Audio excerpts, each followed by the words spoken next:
In the tapestry of life, where every thread holds a story, America in black and white emerges as a haven for the voices echoing through the heart of our communities. In this podcast, we wade through the rivers of our collective experiences, celebrating the vibrant hues of change brought forth by the whispers of hope and the roars of action. It's more than just a conversation. It's a journey into the heart of our society, illuminated by the light of those daring to dream and do. Join us, and let your voice be the melody that guides us toward a dawn where every color finds its place in the masterpiece of our shared destiny.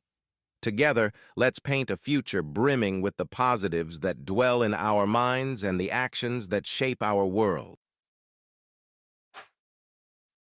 Welcome back to America in Black and White. I'm your host, Charles King, and tonight we're honored to share the story of a man whose journey embodies courage, authenticity, and the pursuit of purpose.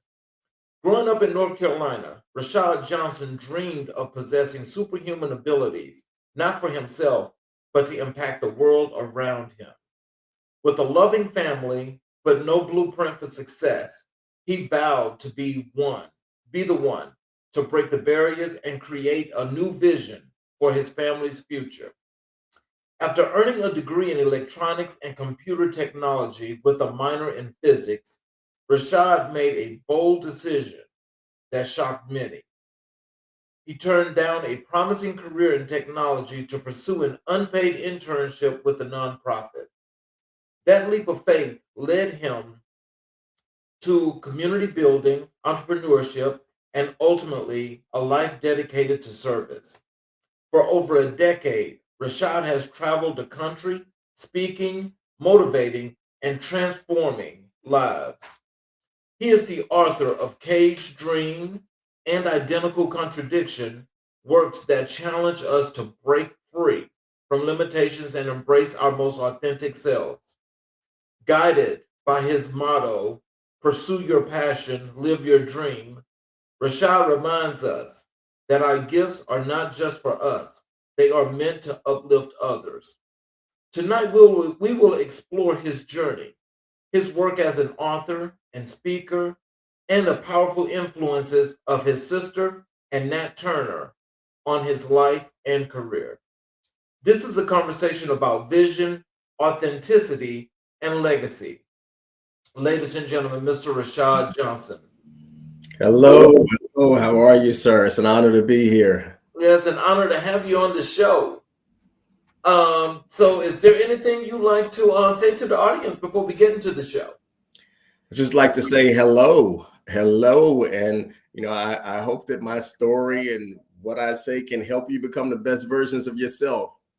Well, I'll tell you like this: anytime that you have the positivity, the authenticity, and the wherewithal and the resilience, such as yourself, is definitely uplifting and motivating. And I'm more than sure that you're going to make an impact here on the show tonight. Thank you, thank you. Let's start with your life story and your early journey. Can you tell us what was life like growing up in North Carolina? Life for me growing up in North Carolina was fun. I had a really good childhood. I think my childhood, when I look back, I see how fortunate I was, and I see how different my life was from the viewpoint of a child than what it is now today. But I think I had an amazing childhood. I mean, I went through a lot of things. I had a lot of obstacles I had to overcome, but overall, it was really a great childhood. Like I say now, I was ignorant enough as a child to not know what was really going on, which kept me happy all the time. So, But you know, as we get to be adults, and we if we knew then what we know now, that would be something totally, totally different. absolutely. Um, you dreamed of superhuman abilities. What did that mean to you as a child? As a child, I was one of the kids that loved superheroes. I was always wanting to be out in the yard with a stick as my sword and a cape draped around my neck. I just knew I was going to be a superhero. I was almost to the point where I was delusional. Something is crazy. I think when this airs, my mom may hear this for the first time. when I was about maybe 5 years old, 5 or 6 years old, I really thought that I was a superhero. I remember playing in the yard with my uncle one day and throwing a frisbee, and the frisbee was thrown on top of the house. And he said, "Hey, let's get the frisbee down." So he put the ladder up to the house, and he was like, "I'm gonna put you on my neck. I'm gonna let you get it. I believe you can do it." Got on top of the house, threw the frisbee off. He said, "Hold on." He went to take the ladder and put it in the house. He's like, "I'm gonna let you jump down. I'm gonna catch you." Before he got back, I said, "I can do this." I jumped, Charles. I jumped straight out. I'm glad it was only a first story and the grass hadn't been cut for a while. So it was like, I jumped straight out. And when I hit the ground as a kid, it was probably the most pain I'd ever felt before in my life. Of course, it knocked the wind out of me. I'm laying on the ground like, and my uncle, he comes around the corner. And he's like, "What happened?" And he's frantic. Later on, you know, I was okay. Thankful I didn't break nothing, but I was like, I thought I could make it. And he just looked at me like, "This boy's crazy." Oh wow. But you know something? I think, as when you think big, especially in that manner. Let me just ask you, and just thinking in that way and thinking about having superhuman abilities. I mean, what are the things that, as you've accomplished, as you come to this point now, what are some of those things that you thought that you could do and help your family with? I thought that I'm a little disappointed in myself because by this age, I just knew I was going to be wealthy enough to buy everybody mansions in my family. I believed that I was going to be able to solve world hunger. Like as a kid, I was like, "There's no kid that's going to go hungry." And so it's I'm understanding perspective now, being a little older, and that's still my dream. That's still my goal. I Mhm. just understand I haven't worked hard enough, long enough to make that happen. But as a kid, I really just wanted everybody to be okay. Like I saw certain things as a kid. I remember having friends and seeing they didn't have enough to eat or this, and I was always the one that wanted to step in. I'm, I was just like, something can be done. I can do something. I can figure out how to do this or how to do that. Even growing up sometimes with my mom and seeing her being a single parent, working two jobs sometimes, I was like, "Hey, she's not gonna have to do this forever. I'm gonna step in, and not only will I make sure she's okay, I'll make sure everybody in my family is okay. I'll make sure all my friends are okay." I've always had that desire to kind of take care of everybody. Wow. So what is it about the fact of just being that people person and community? What is it about that gets you fueled? I think the fuel for me is, and I think this is it's a gift. I'm what people would consider kind of an empath. Like I hate to see people suffering. I feel like I can feel sometimes people's pain, and I can feel people when they're not right and when they're hurting. And I hated that. I hated not being able to solve that because I know how it felt when I've experienced painful things in my life. I know how it felt when I experienced disappointment.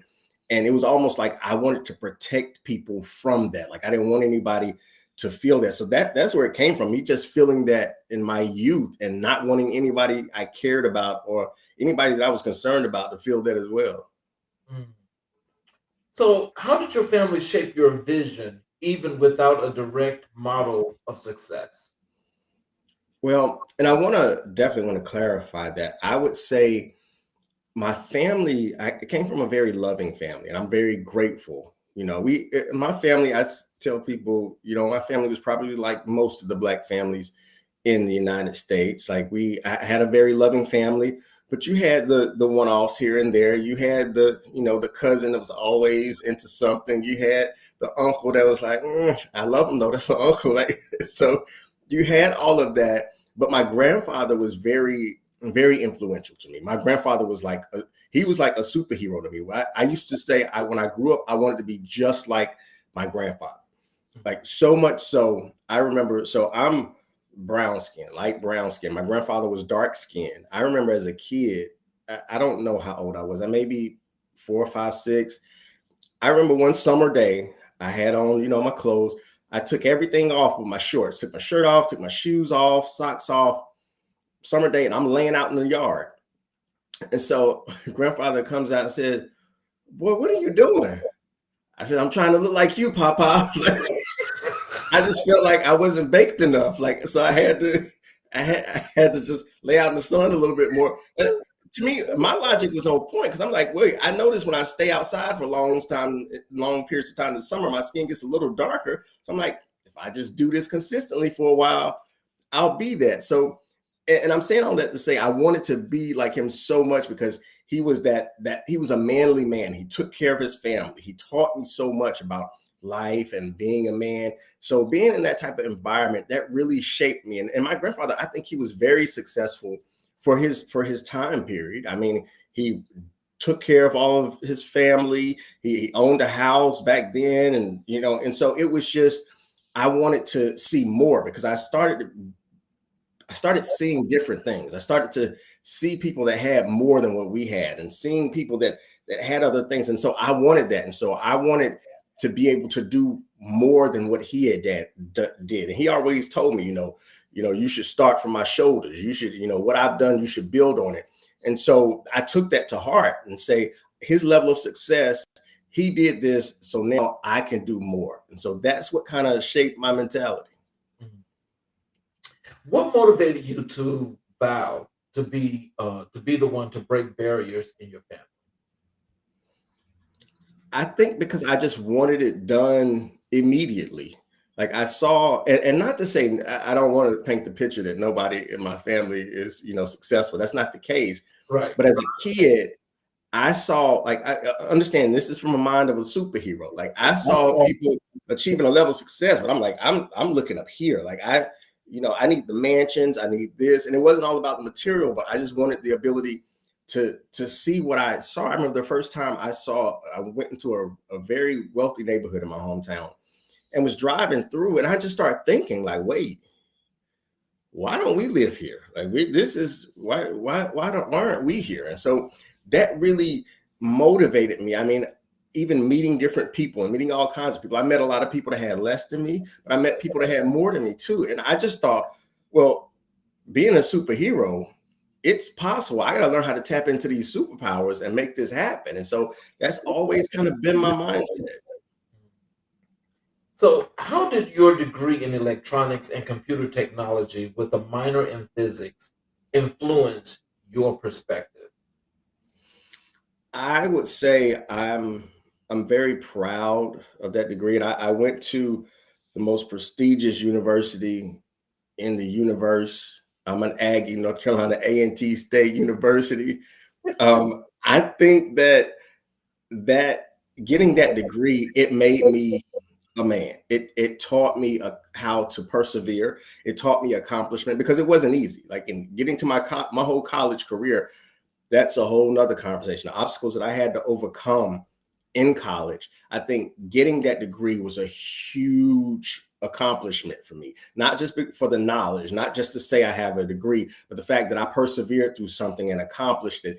And even while in college, I remember being so excited because when you get into bigger places, no matter what they are, it could be the workplace, it could be a new job here or a different environment or neighborhood, you start to meet people from other areas and you see how other people live and you understand other people's culture. And I met people at A&T from all around the world. Like there were students that I knew that were from, Florida and from the Northeast and were from the West Coast and were from England and were from Africa and was from all these other places. And I started to understand all these cultures.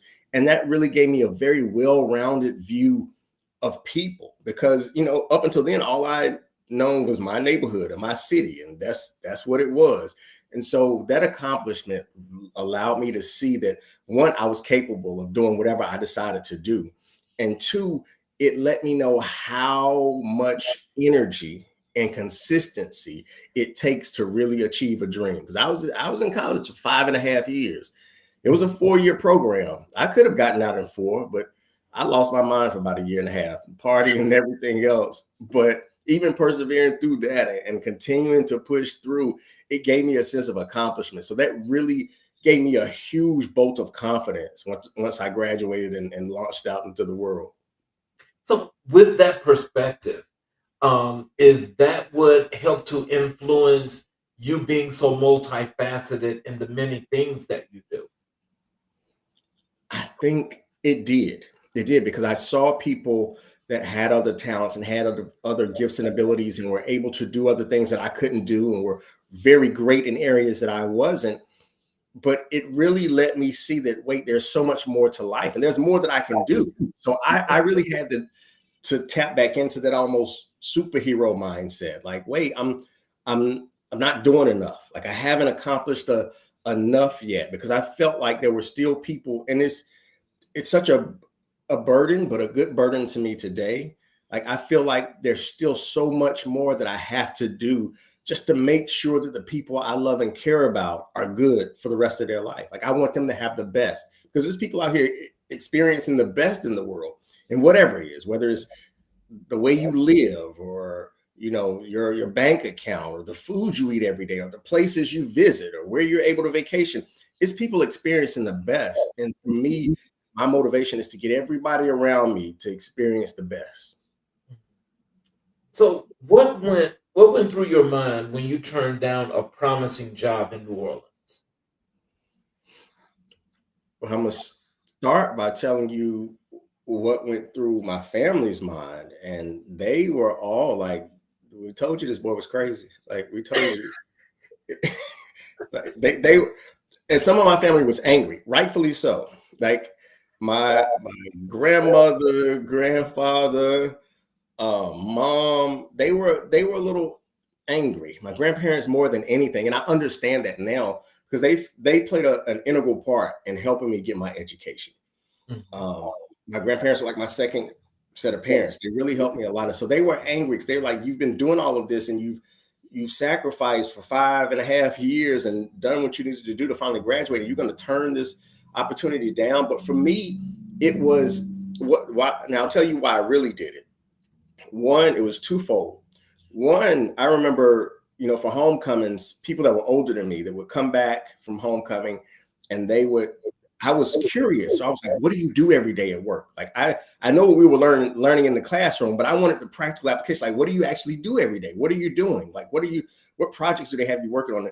Everything they had to say revolved 95% around sitting at a desk at a computer all day. And that scared me. And I was like, I don't think I can do that. I'm not sure. Like, I'm not cut out for that. Like, I know I'm good at this, but just sitting at a desk behind a computer all day, like for 8 hours, that scared me. And I was like, there's got to be a better way. Like, I need to do something else. But then I realized I had such a love. I've always had a love for people and wanted to help make people better. That's why eventually I said, "Hey, I'm going to turn that down, and I'm going to move in a different direction, because I know I'm built and I was born to help people. And I just don't see how this is going to get me there." Now, hindsight, I probably should have taken, I'm not saying what I should have done, but it would have been okay if I would have taken that job and learned from there. I could have learned a lot of things. But in my mind, I was like, I got to help people now. And so I turned that down. And me and a few people, we got together and we started a group home for underprivileged kids. And these were troubled teens, basically. We had teens, when they came to our group home, all of them had a record. All of them had gotten in some type of trouble, had terrible home lives, had been in, just messed up situations. So we were trying to help give them a second chance, to help revamp them. And that was the type of work that I felt I was built for, that I was born for. And so that's why I did it. I'm grateful that I did it. And I eventually got back into the tech world. So the last several years, or last almost, wow, say that out loud, the last almost 20 years, I've been working in some form of, it's crazy when you say it out loud. Like, I've been working in some form of, technology initially, but it's me turning down that job opportunity was about me just being true to me and saying, "Rashaad, I'm supposed to help people. I don't know why." Now, some of it was youthful ignorance, because I still, that money could have helped me help people so much quicker and so much better. But I don't regret it, because I was true to myself and said, "This is what I'm supposed to be doing. I'm supposed to be helping people." So that's what I did. I'm gonna tell you, I think anytime, when you get to that point, because it seems like you were at a reflecting point. And what it sounds like to me is that, you realize that, yes, you did get that degree, but it sounds like doing the work with people was so much more for you. And so, in looking at that, and again, going back to perspective, like when the group home that you guys have started, and you got this nonprofit going and you're doing all this wonderful work, what is it about this sector and really just pulling these people in and making an impact on these lives that impacts you? I really, I love to see people become better. And Mhm. it makes me happy to see people happy. And me helping them become better in every area of their life, and that leads to them becoming happier. That leads to them becoming more confident with themselves. That leads to them becoming more content with themselves and happier with life overall. And so I really wanted to push that. Like that was my goal. I hate to see people suffering, and that's a huge blessing. It can be a curse sometimes because you feel like you want to save everybody, and that doesn't end well all the time. But I'm grateful that that has been my mindset. I'm grateful that I went through all of that. I'm grateful even after the group home, I started teaching in alternative schools, and so these are the schools. Of course, alternative school is just you get kicked out of public school. This is where you have to go. You've done something behavior wise, get kicked out, and so that was the population I dealt with for a long time. The people that nobody else wanted to deal with, the kids that nobody else wanted to reach, the kids that everybody else thought were just, terrible and unreachable. And I want to tell people these kids are not bad. I know they do bad things, but most of these kids, all they need is love and discipline.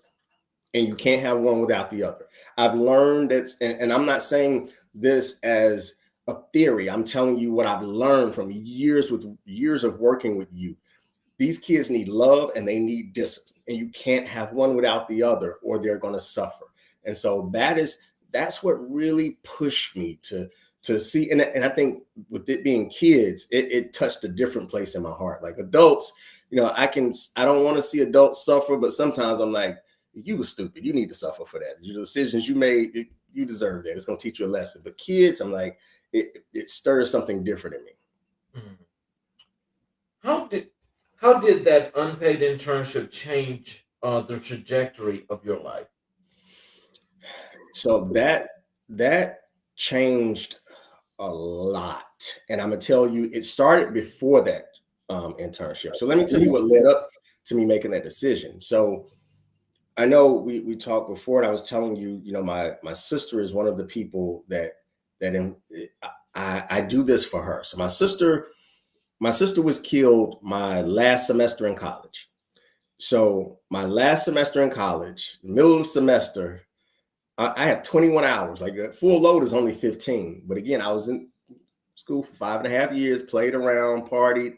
I had to take 21 hours that semester to graduate. I had to get special approval from the dean just to take that and he fought me on it. He was like, Rashaad, just take half this semester and the other half next semester. I told him I can't. Like I've been here 5.5 years. I have to get out this semester. Like I'm scared if I don't get out this semester, it's going to linger on for another year and another year. So I said, I have to get out this semester. I'm going to do whatever I have to do to pass these classes. And these weren't any light classes. These weren't elective classes. Like I had electric circuits classes. I had physics classes. I had all of this my last semester. The middle of the semester, my sister gets killed.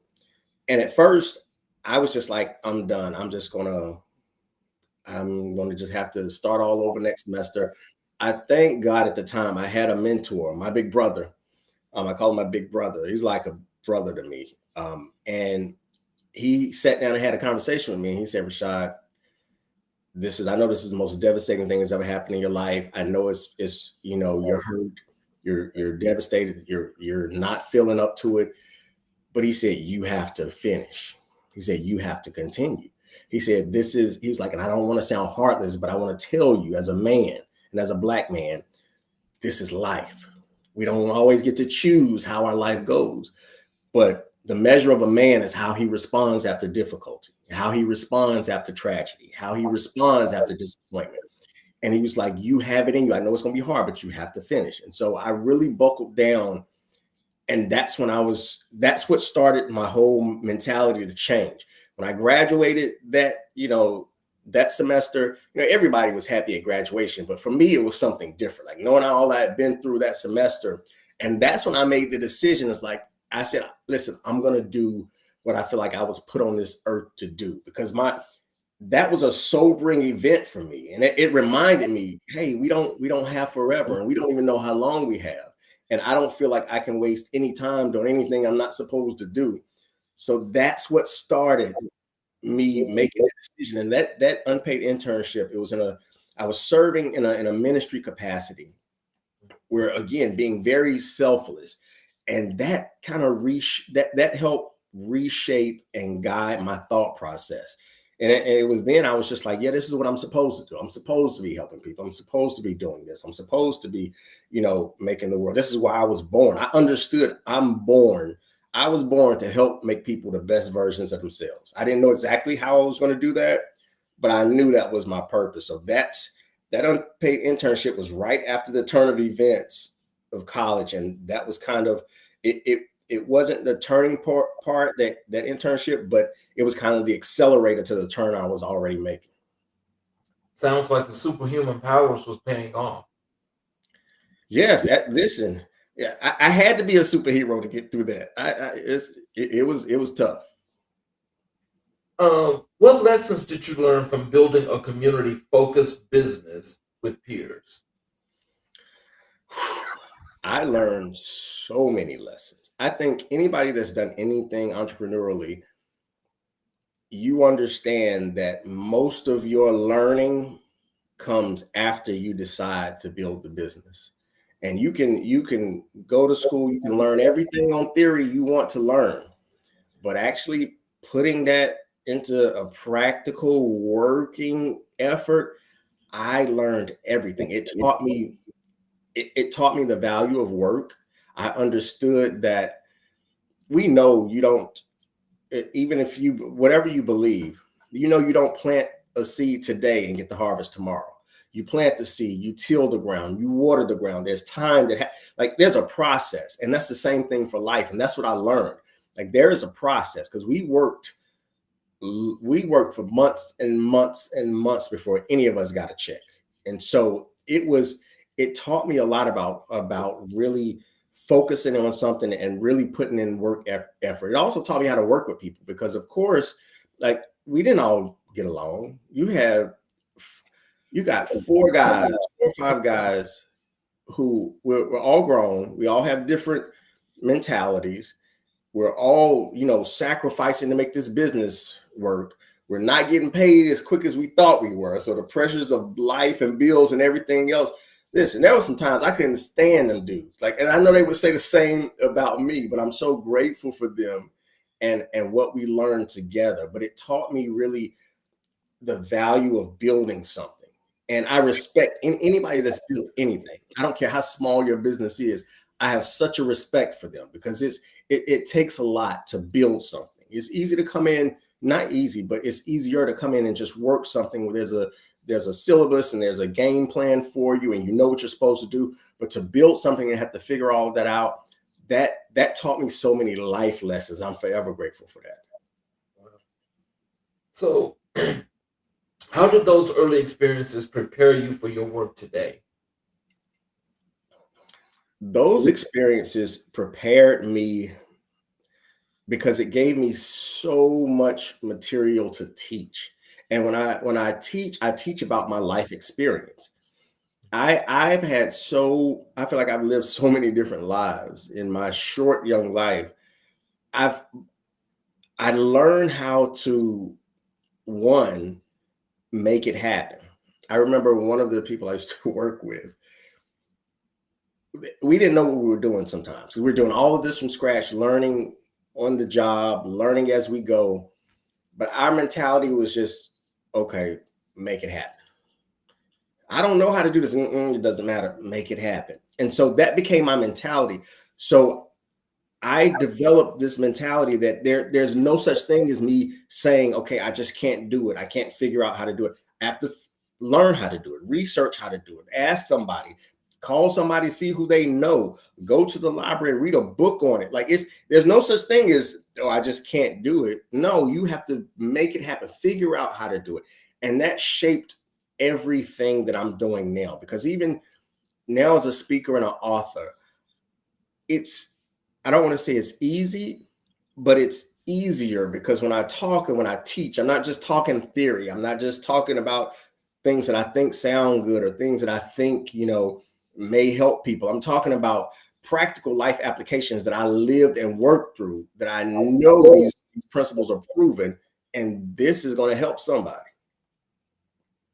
So, what role did faith or personal conviction play in those bold decisions? Everything. Faith is everything. So I just, even on social media, I put up short videos and things all the time, just thought pieces. One I just put up, I put it up years ago, and it was it's not controversial at all. There's been some people thought it was controversial. I don't think it's controversial at all.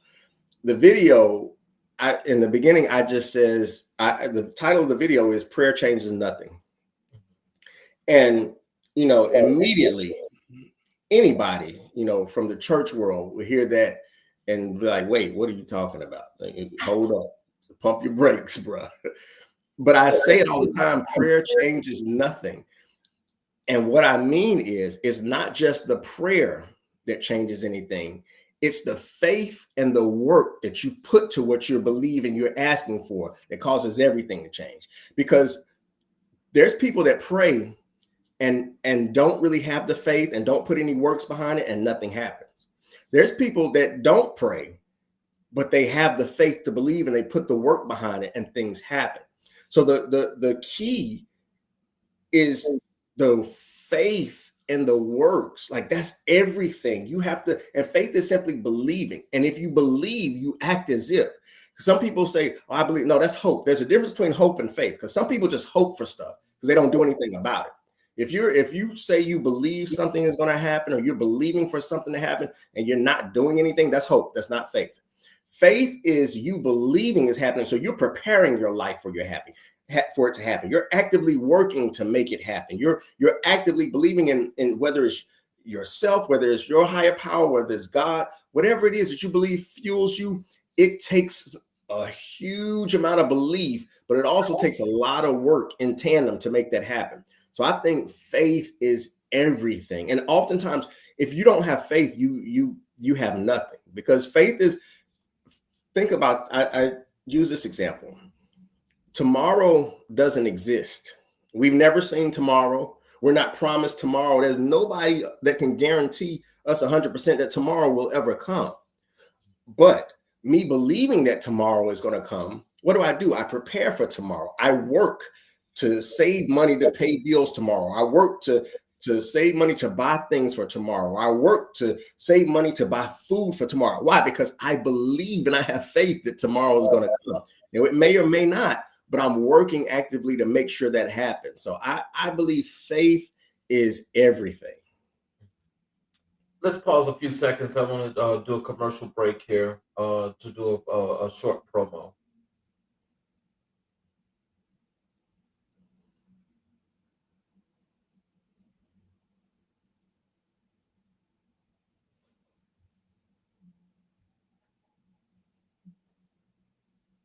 Thank you, sir. So let's transition over to your work as an author. Can you tell us what inspired you to write Caged Dreams in 2016? Let me tell you what inspired me to write that. I was working in corporate America at the time, and it was two reasons, but it was one event. I'd always felt like there's something more, like that I'm supposed to be doing something more. Because again, and it's not like I hadn't tasted that, because right out of college, started doing my own thing, helping people. But after a while, I was working as a teacher for a while after the group home. And I worked as a teacher for a while until I realized I had some very lofty goals and some very big aspirations. and that teacher salary degree just wasn't getting it. So that's when I went into the IT field. I was like, let me use this degree I got. So I went into IT, started making more money. In 2016, I was working in the IT field, doing IT sales at the time. And there was this, I don't remember what his title was. One of the big wigs from the company was coming in to talk to us. He had a meeting with my department, and he told this really corny joke that wasn't funny at all. And everybody laughed, and I giggled too. And I was like, and I immediately got mad at myself. I was like, wait, Rashaad, why are you laughing? That wasn't funny at all. Like, why? I got angry with myself. I was like, why are you laughing? Because it wasn't just about the joke. It was like, okay, wait, why did you do that? Why did you feel the need to have to want to even fit in? Why did you feel the need to have to want to be accepted by these people? Like, why did you even feel that? And so that's what started me writing Cage Dream. And Cage Dream was literally me knowing that I had a huge dream on the inside of me, but I felt caged by my current circumstances. I felt caged by that job. I felt caged by just the mentality of a job in general and me not doing what I was doing. Because even though I was doing well on the job and I was making money, I feel like, okay, my 40 hours a week is going to just really, when you boil it down, is going to help make rich people richer. Like, I'm not affecting anybody's life like I feel like I was born to do. So that's what started Cage Dream. That's what started me writing Cage Dream. And when I started writing that book, I actually never wanted to be an author. And so the flip side of that is the honest flip side. That's true, but this is also true. I was a speaker and I started speaking. I had a mentoring group that I was doing because I was still doing that on the side. And I remember one of my mentors said, hey, as a speaker, you need to be seen. He said, Rashaad, you have a big wealth of knowledge. You have a lot of experience. But as a speaker, you need to be seen as an expert. He was like, you need to write a book. He was like, because once you become an author, people look at you a little different. You know, you have all these thoughts in your head, but once you become an author, there's a little more respect that goes with that. And it'll help you in your speaking career. And that's honestly why I started writing my first book, because I never wanted to. I was the type, let me tell you what I said. I remember when I graduated from college, I remember I told everybody, I said, listen, the last book I read, that's going to be the last book I read. Like, I don't want to read another book. I don't want to, I didn't. I didn't, to this day, I read and I have a library here full of books, but I didn't necessarily like reading. Like, even in school, I didn't like reading. I love science and math. I hated reading. I'm like, why? I didn't like writing. Like, I like creating, but I didn't like it. And so I remember my mentor, he told me this, and I tell my kids this, I tell my other mentees this to this day. I said, I don't really, like that. And he was like, you need to read this book, you need to read that book, you need to read this book. And after you read those books, I think you need to start writing a book. And I was like, I read all these books. Like, I was like, I don't really like reading like that. And he was like, okay, you don't have to like it. You just got to do it. And he just went on to the next subject. I'm like, whoa, wait a minute. Like, he just treated me like a kid. He was just like, you don't have to like it. You just got to do it. But that stuck with me. And I was like, you're right. That's the best thing for me to do. And so I've adopted that mentality. And to this day, I tell myself that, Rashaad, a lot of things I don't like doing. But I have this mentality. I don't have to like it. I just got to do it, because it's not about what I like. It's about the desired outcome. And so that's how I got on the road to becoming an author and penning my first book. Wow. What message did you want readers to take away from that book? From that book, I wanted them to understand that if they had a dream, they should pursue it, period. Right now, today. You should start today.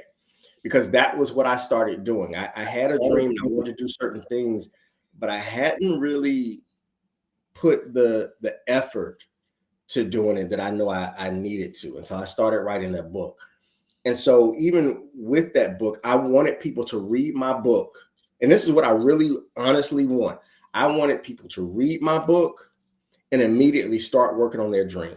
Whatever that was, immediately get to work, not just be inspired to dream or not just be inspired to to think about something, but I wanted them to get to work immediately. Like even in the book, I put in the book, it was very intentional.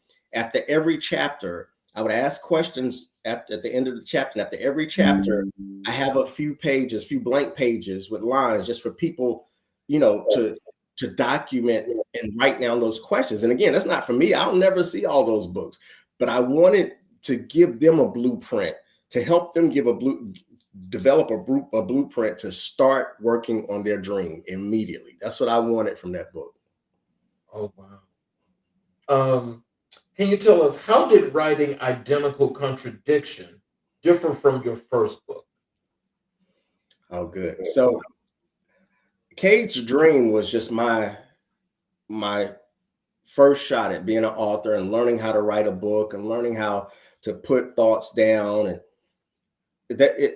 I'm forever proud of that book. Identical Contradiction is like me taking the gloves off a little. There's certain things in Cade's Dream that I may have thought that I wouldn't say, or I try to phrase it another way. Identical Contradiction is not that. Like Cade's Dream is very, most kids, it's okay for them to read it. Identical Contradiction is the same thing, but I let people know, listen, I'm gonna cuss every now and then. Just me. Like it's not just to do it to be doing it. It's just authentically me. Identical Contradiction, even the picture. So I'll show you the picture was very important for me. Like, so this was my idea. And so even the picture, I wanted people to see the two versions of me, because both of these are very much me. I mean, you see the guy in the emoji shirt, but you see the guy in the suit as well. Both of those are me. It's sad, but depending on how I'm dressed all my life, I've realized that people treated me different. People addressed me different. And in Identical Contradiction, I talk about the different sides of a person and give people permission to be whoever you are, whatever sides of you there are, because sometimes we feel like we have to do this and we have to fit in this box and we have to do this to be successful. And Identical Contradiction is where I'm very honest and raw. I talk about how I know the decisions I made. I know it cost me in my career. And I tell people, I talk about being your authentic self, but just the reality and the honesty of it is, you being authentically you in this world, it's going to cost you sometimes, because everybody isn't ready for that. Everybody isn't accepting of that. And even in the professional world, I make it very clear. I have a lot of mentees. I talk to a lot of younger people. I teach them how to be professional. I teach them how to operate in a professional setting. I teach them all of that. But I'm also, more importantly, teaching them, be authentically you. Don't allow yourself to change for the worse for anybody. Like, and even in one of the underlying messages in this book is stop code switching, where I tell people I had to learn, and it was through trial and error. It started with Cade's Dream, but it was through trial and error where I got to a point, even in my career, where I just decided I'm not doing this anymore. I'm going to be authentically me. Like, I got angry at myself years ago, laughing at that joke, but I started evaluating and realized, from the way I cut my hair, to the way I cut my beard, so most times I would shave it off, to the way I did so many things because I wanted to fit into the mold of what I thought they wanted to see to be successful. And in Identical Contradiction, I just said, hey, this is me. Love it or leave it. It doesn't matter anymore, because everyone, and I was taught this by my grandfather at an early age. He said, everybody is not going to like you, no matter what you do. So stop living your life for the approval of others, because no matter what you do, you're still not going to make everybody like you. Exactly. And it's sad that it took me being an adult to really understand. I understood it, but when you go through life experiences, you really understand it. And I'm at the point now in my life where I realize that the best thing I can do is be authentically me. Because I just put out another short video. I use this example. If I had to bang a nail into a wall, and I didn't have a hammer, I could take off my hard bottom shoe and bang that nail into the wall. I could do that. But if I had to bang 1,000 nails into the wall, and I'm using that hard bottom shoe, after a while, I'm going to damage that shoe, because shoe wasn't meant for that. A hammer was meant for that. And sometimes we put ourselves in situations where we're trying to conform and do something we weren't designed to do, and it damages us on the inside. It damages us emotionally. Code switching, I believe, damages us emotionally. I believe it damages us mentally. And again, I tell people, I'm not talking about being professional. I'm talking about altering the way you talk and altering the way your personality is and altering the way your appearance is to that nth degree to where you're trying to fit into something. And so identical contradiction is me. When they read Kay's dream, I want them to dream and start working on their dream or their goals, whatever it is. When they read identical contradiction, I want them to evaluate their life, and I want it to help them develop a roadmap back to being their true, authentic selves, no matter what that is. So let me ask you something, because that title, Identical Contradiction, I love that title, and it's like it says so many things. Take us inside you coming up with this title and what that means. Let me tell you some of the things that led to that. I remember talking to a friend of mine, and we were talking about how people perceive us in the workplace, and we were sitting laughing. And then a few weeks later, I had a conversation with a coworker, and I was telling them some of the things I did or I had done in my life, and they were just like, "You?" And I was like, "Yes." And it was like they were really floored, and I was like, "Wow." And I realized that even me in my life to this day, there's people that if people know me, there's usually two different opinions you're going to get of Rashaad.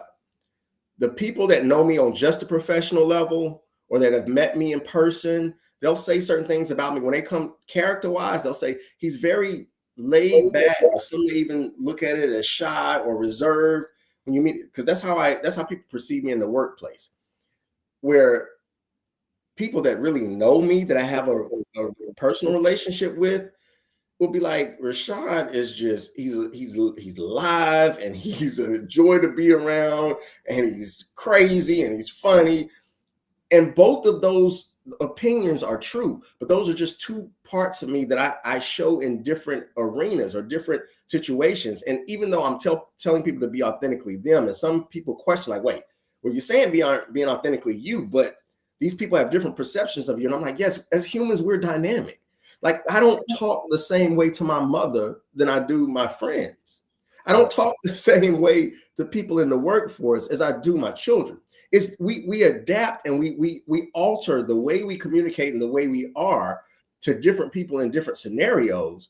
But all of us, that is us. That's why the title Identical Contradiction. There's some people that see what I do in the workplace.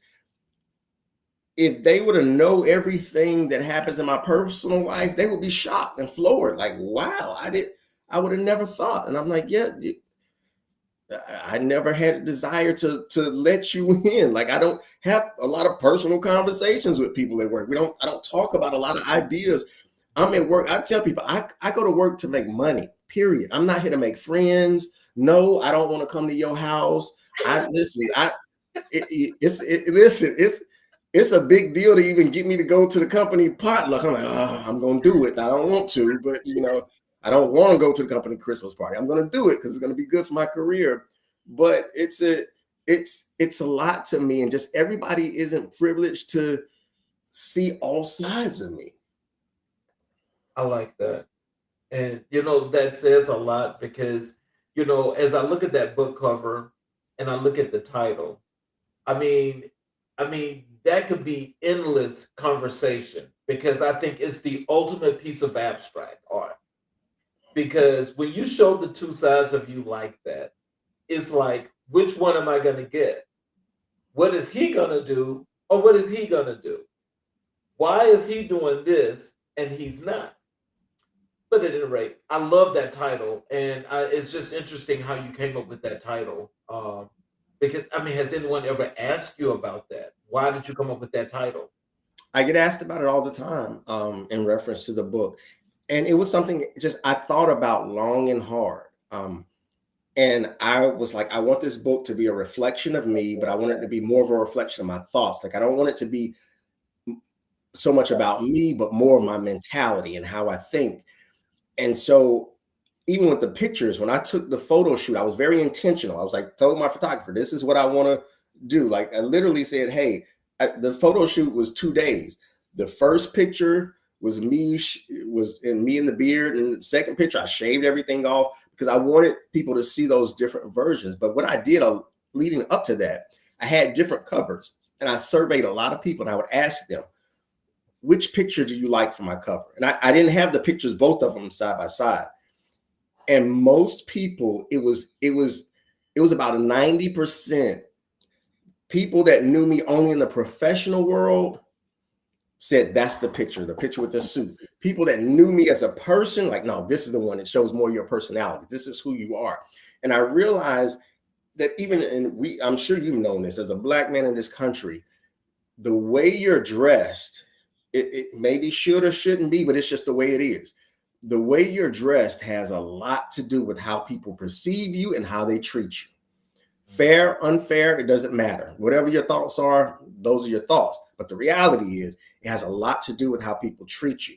And I realize, I understand when I'm dressed up in a suit and tie, going wherever, I'm treated drastically different than when I'm just hanging out, wearing whatever, doing whatever. It's a total different level of respect, and it's a total different way people relate to you. So, what does being your most authentic self mean to you? It means being honest with you. That's the brunt of it. Everybody say I keep it 100. I keep it real. I tell people, listen, I'm trying to be my most authentic self. I don't keep it 100. I keep it 99 because I'll lie every now and then. And so I'm trying to be as honest with me as possible. I would ask people certain questions, like things that I went through in the corporate world, and ask people, well, if your boss asked you X, Y, and Z, what would you tell them? If somebody at work asked you X, Y, and Z, what would you tell them? Would you tell them the truth, or would you tell them what you need to tell them, to get it done? And I just presented all these scenarios, and not to saying any answer is right or wrong, but my goal was to get people to think, who are you really? And what do you really think? For example, sometimes the way I dress, people, I will say every now and then, things that I wear, I know it's not in style. Like, it's not what people are wearing right now. And I don't care, because I like it. Like, I like it. And if I like it, I'm aware. Like, let me tell you, from the woman in my life to my own brother, sometimes my mom, my friends, every now and then they'll be like, Rashaad, what are you wearing? I'm like, oh, y'all, I love this. You don't like this? Sometimes I get ready to. I remember one time, a long time ago, showed up to a wedding, me and some friends of mine from college. And I have this picture's on social media. And one of my good friends, he said, Rashaad, this picture is the perfect explanation of you. He said, when people ask, who is Rashaad? How's Rashaad? He said, I always show them this picture. There's a picture, it's like 10 of us at the wedding. Everybody dressed up in either a black or navy blue or gray suit. I had on a gold suit. A gold suit it was a zoot suit with a long jacket. Like, listen, I'm like, and when I walked in, all of my friends, they were clowning me. They still, to this day, they was like, what are you wearing? I was like, this hot ain't. They was like, no, it's not. You look like Michael Irvin. I was like, listen, this suit is fire. I don't care what y'all say. And they still joke with me to this day about this suit, but I honestly don't care, because I like that suit and I would wear it again. Now, I think, this, I don't say a lot about, past relationships, but I got a bone to pick with my ex-wife, because I think she threw that suit out, because I couldn't find it after a while. I know she threw that suit out. I know she threw some of my clothes away, Because she was like, please don't wear that. I'm like, first of all, I'm a grown man. I'm gonna wear it. If I like it, I'm gonna wear it. And that's just indicative of me being who I am. Like, I know sometimes when I go out, people look at me and laugh or talk about me. I don't care. If I like it, I'm gonna wear it. People Right. like, that's not in style. I don't care nothing about a style. Like, if I like it, I'm gonna wear it. But and I don't do that just to stick out. I do that because I'm teaching myself to do what you really want to do. Do what comes natural to you. Do what you really feel. That's part of you being authentically you. Just a small part of it. Oh, wow. So, how have readers responded to identical contradiction?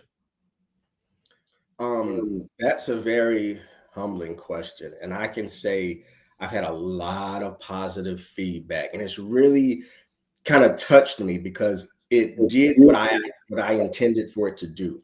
It made people reevaluate their lives. It made people look at things a different way. I had people, even some of my peers, come up to me and say, "Hey, after I read it, I've always thought, yo, I'm authentically me. I'm real." But he was like, even some of the questions that you asked, it really made me really evaluate certain parts of my life a little differently. It made me think about it a little differently, and it's helped make me a better person because it's made me more honest with myself. Like this book, people always say, "Be honest." I mean, the truth is, everybody doesn't want honesty. Listen, everybody doesn't want honesty, and I say this jokingly, but most men, that if you've ever been in a relationship, imagine your spouse coming to you and saying, "Hey, does this dress make me look fat?" Now, how many are going to answer that honestly? How many are going to be honest? Now, I'm not saying what I'm going to say in that situation, but I've said before, I find a way to not lie, but I'm trying to be as honest as possible too. But I say that to say, I use that example to say, people really all the times don't want honesty. People talk about keeping it 100. Everybody doesn't want honesty. They say they do. They want you to be honest about most things, but everything, they don't want you to be honest. Like, think about if the person you were with, you out, and they like, I don't know why people ask these stupid questions, but you think that person looks better than me? Everybody don't want honesty. Some people just want to feel good and they want their ego stroked. And so now I've been in a place where I've had to sometimes, getting it right. Sometimes you go far left, sometimes you go far right. Like it's a balancing act. Because I've been in the opposite sides of each spectrum, giving the wrong answer sometimes. But it's a balancing act to be honest with people and still learn how to be compassionate and still learn how to care for people's feelings. But my goal is to be as honest with me as I possibly can. Oh, wow. Let me ask you this, because you speak philosophically a lot. Are you a big philosophy person? I am. Okay. I love philosophy and psychology. I Okay.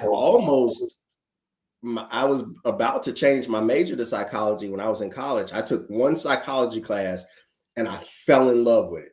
It was industrial psychology. I will never forget.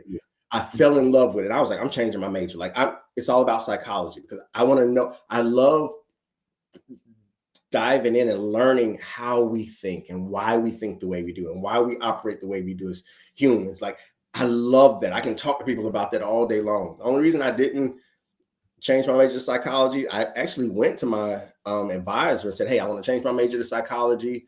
What do I need to do?" I went to somebody in the psychology department. They said, "Okay, well, you're a technology major, so not too much is going to transfer. So it'll be about another 3 years for you." I was like, never mind.